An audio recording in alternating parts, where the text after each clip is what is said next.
ఆటపాటకు మొదటి ఆది గురువమ్మ మంచి మాట చెప్పే బంగారు బొమ్మ 5 ఏళ్ల వయసులో పలక చేతికిచ్చి బడికి ఓ బిడ్డని బతుకు బాట చూపి ఓనమాలు నేర్చి 1, 2 చదివి వయసుతో పాటు చదువు పెరుగుతుంటే ఎదిగిన కొడుకును కళ్ళ చూసుకుంటూ కడుపు నిండినంత సంబరపడుతుంది టీచరో గొప్ప డాక్టరో కలెక్టరో కావాలనుకుంటది మనసున్న తల్లి మన అమ్మ కమ్మని కలలెన్నో మదిలోన కంటది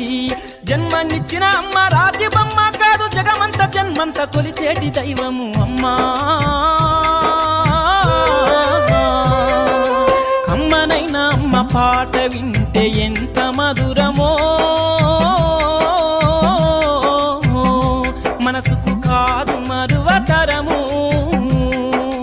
కమ్మనైన అమ్మ పాట వింటే ఎంత